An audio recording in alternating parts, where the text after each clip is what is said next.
So everything changes after 10K. Everything changes after $10,000. On this channel, the Why Not Money channel, we had a goal. We had a goal of reaching $1,000 saved and then $10,000 saved. And we have reached that goal. I reached the goal in this month of March. I started this goal in September of 2024, and now in March, today's April 1st, 2025, but I actually reached my goal in March 2025. I've reached that $10,000 saving goal. And in today's video, I want to go ahead and tell you certain things that will change for you after you've saved this $10,000. Because if you're watching this video, you probably have watched many other people's videos about what changes after saving $10,000, or maybe you don't know, but you want to be inspired by somebody who really did it. And I'm somebody who really did it. I went from $0 saved to $10,000, excuse me, $10,000 saved. And I did it in 6 months. Now, my saving strategy is a little bit faster than I would tell the average person to do. But I was really wanting to hit that mark, and I wanted to feel what it felt like to save this money so that I can share my experience and tell other people who are going through a similar journey as me, and so they can have the perspective that I have now. So these are some of the things that I have realized after saving 10K. And this is firsthand experience. It's not just me looking at somebody else's video and telling you what they said. Now I can actually give you my own perspective. So the first thing that changes is that you have enough for an emergency. And you can afford most emergencies.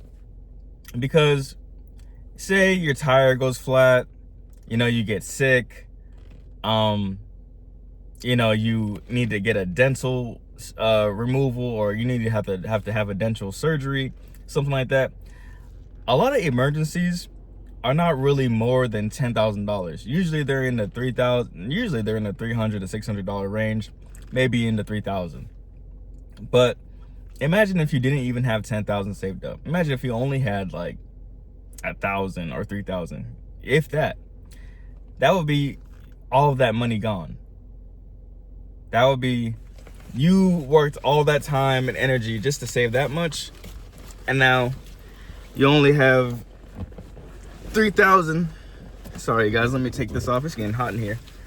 You only have $3,000, and your emergency costs you $1,000. That's 1/3 of your money gone. So with $10,000, a $3,000 expense doesn't hurt you as much. It doesn't hit you as much. You feel like, I can afford that. It's like you don't really want to spend the money, but it's not really hurting you that bad. So next thing is that you can buy something that you really want. When you save up this $10,000, when I look at my bank account now, it's like anything I want. Like if I want to buy a new camera, if I want to buy some type of nice food, a pair of shoes or a belt or a pants or something like that, I feel like I can afford that. But I may not go out and splurge that second or that minute. I may not feel the need to like actually impulsively buy something, but the fact that I can do it, it gives me a lot of peace. It gives me a lot of security. I think the thing about people, when people buy flashy stuff, they want to look cool or they want to impress other people. But the thing that makes me feel good now about having this 10K, it's like, I don't need that stuff. I feel more secure and I feel better about having the money and knowing that if I wanted to, I could do that if I wanted to. I just don't want to. Or, I don't want to right now. If anything, having this 10K, it's actually kind of made me think like, dang, I need to save even more money. It's actually made me want to save even more. Like 10K is not nothing, you guys. Like, it's a lot. And I'm not trying to discourage you. I'm really encouraging you to do it. But it gives you a different perspective. Once you save 10K, that becomes your new normal. Now 10K is kind of like normal to me, and I'm just like, dang, now I need to save 20K, 30K, 50K, 100K, Not to be greedy, But just when you start realizing, like if I look at my age, I'm 31, I start thinking about, okay, if I want to have wife, if I want to have kids, I think about how much that's going to cost, daycare. You know, if I personally don't want my kids to go to public school. So if they go to private school, if I homeschool them, that's going to take time away from me doing other things. So, you know, there's the different things like that I'm thinking about. It really shows me 10K is not nothing. And the scary part about it is that there's a whole lot of percentage of people of the population. I think it's at least only 20%. I can't remember exactly, but it's a low percentage of people in the United States that have at least $1,000 saving. So you know the statistics are even lower for people who have $10,000 saved. So it's just scary to me that is how a lot of people are living. And I know it's hard out here. I know it's hard to find a job that pays enough, or you may be scared to be able to budget and to, you know, cut down some of your living expenses. Or you may think that there's no way you can because you're already spending so much money. But I'm here to tell you that there are ways it's possible. Right now I'm living in my car. I know it's not the most ideal situation, and I know a lot of people physically or actually just can't do that because they have children and stuff like that. But if you're a single person and you really don't have that many responsibilities and you could do it, I say take the opportunity to do it. You'll save a lot of money and you'll be able to learn a lot about yourself. Meaning that I've learned so much about my mental fortitude living in my car. And I'm not saying that it should be something that you should do for a long term, but living in your car for a short term can definitely help you save some money, and it could just help you see what you're willing to give up, what you're willing to put on hold, you know, as far as instant gratification. I think that a lot of people in my generation and the next generation, we have the internet and we want to be able to just find things and do things just like that. But having to put my wants and things that some people say I need on hold, it just shows me what type of man and what type of person I am. I really can put my desires on hold, and I can stretch them out for, you know, months and years to come. Another thing is, like I said, you can afford most things. You know, you can just really afford most things. If you want to go on a trip, if you want to buy a nice pair of shoes, if you want to go out to eat, things of that nature, you can do it. It's like you can, but you don't really want to because you want to save more. So you're not rich or financially free, but it's definitely the first step. Obviously, there's always a first step to everything, and to become wealthy, saving 10K is the first step. You know, it's one of the hardest, you know, mental barriers you have to get through. Next is 100K. Then it's 1 million. Most people are not going to hit 1 billion, but just to hit 10K and then 100K, those are probably the first two biggest milestones on your way to becoming wealthy. And so it just takes that first step to put in 10% or however much money you're making. I preach 10% because that's what my mentor told me to do. It's actually in the Bible. It's Malachi 3:10. It's talking about sowing 10%, giving 10%, and the Lord will, you know, bless you with more. That's when you tithe to whatever church or whatever religious deity that you belong to. But yeah, it pretty much talks about you give 10%, God will give you back like 1,000-fold. So if you give $10, God will give you back, you know, $7,000 or 700. I think it's 100-fold, 1,000-fold. But yeah, so really just at least get on some type of pattern with saving that money, because you're gonna have to get to that point where you're saving to $10,000. And I think $10,000 is a good step to, you know, shoot towards. And you don't have to do it as fast as I did, like 6 months. If you did it in a year, I think it would take like $28 a day. If you save $27 a day, then you can reach 10,000 in like a year. All right, you feel better about taking risks. So there may be things you want to do, but you don't do it because you don't have the capital saved just in case that thing goes wrong.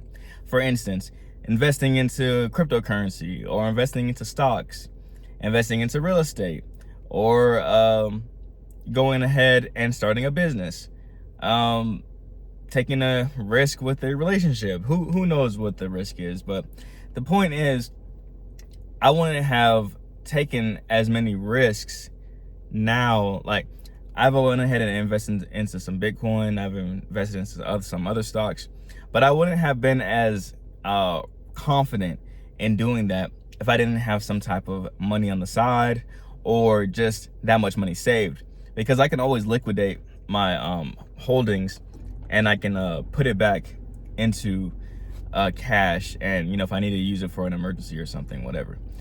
But really, it just gives you more confidence in taking risks, because you know that you did it, you saved this money, and you probably could do it again. But now you can put this money to work and have it make more money for you. But yeah, you just don't have that feeling like, oh, what if this happens? What if that happens? Now you know, if you just go ahead and do it, you could just, you just have more confidence in it. Just, you just have more confidence in taking risks. It's an amazing feeling. So you made a habit of saving that will stay with you. So yeah, now that I've been saving for the 6 months, like every time I get paid, I save. I put some money aside, I put it in my savings, or I put it into Bitcoin or like something like that, an investment. And I just can't imagine going back to not saving. Like, it doesn't even feel right. Like, I can't even, it almost like I'm not even that person anymore who doesn't save their money. Like, I wish I started saving way before when I was younger, but now it's like, dang, like I can't even imagine a version of myself that wasn't saving money, that wasn't putting money away. And I put a lot of my check away. It's gotten to the point that like, I don't even want an apartment. I don't even want to buy a house until some of these investments go way up, because I feel like some of these investments are more important than having the cash. And I'm willing to be a little bit uncomfortable in my day-to-day life because I know I'm building my future. Now, I'm not saying that you should just go ahead and not have any fun or like, really deprive yourself of everything. I still eat good. I still go to the gym. I still entertain myself. I go to the movies, or I still hang out with friends. We do things. But I am letting you guys know I sacrifice a lot just by day-to-day, just living in my car. And, I know it may seem like a big thing. People at my job, they're still trying to get me to get this camper. But at the end of the day, I don't know if I want to get that camper because okay, I'm just going on a tangent, but let me just give you an example of why when you start saving, you just want to keep saving. So I saved $10,000, right? The camper costs $5,900. That sounds cool. I can afford that. I can literally take that money out of my savings and put that towards that camper. I don't want to do that, one, because I'm not trying to not have 10K. I think you should at least always have at least this 10K in the savings now. Remember, I made a video talking about you should always have 100 bill on you. Now I feel like I need to always have like 10K. 10K is like my new zero. And so I don't want to spend my money on that camper. And then there's all these different things that go with having a camper. I have to park it. I have to pay rent at some type of campground. There's probably like different equipment and different maintenance things that might go wrong with the camper. There's probably a water tank, a heating tank, gasoline. There might be hoses that might break. There might be leaks in the floors. There might be a lot of different things that I have to think about. Now, a camper is a good idea because I'm not spending that money month to month on rent, or I'm not ready to buy a house yet, so there's really no reason, I'm not sure where I want to stay at, and I felt like I should have even more money saved so I can put out a good down payment on the house. And I just want to know exactly where I'm going to be at. I need to like save up a little bit more money and do a little bit more research on that house situation. But I just want to save. I'd rather save. I'd rather buy Bitcoin. I'd rather invest into stuff like that versus just trying to be comfortable. Like, I'd rather do that. I don't really care about being comfortable right now. I could do this for at least another year or two until I, hit my mark. And I'm really trying to hit 100K now. Hit 10K, now it's 100K. Yeah, you guys, it's just at the end of the day, I really feel like every adult needs to just have a disciplined act of at least saving 10% of all the money you make until you reach $1,000 or 10K. And who cares if it takes you 1 year, 2 years, 3 years, 5 years, 10 years? just that little bit of money away.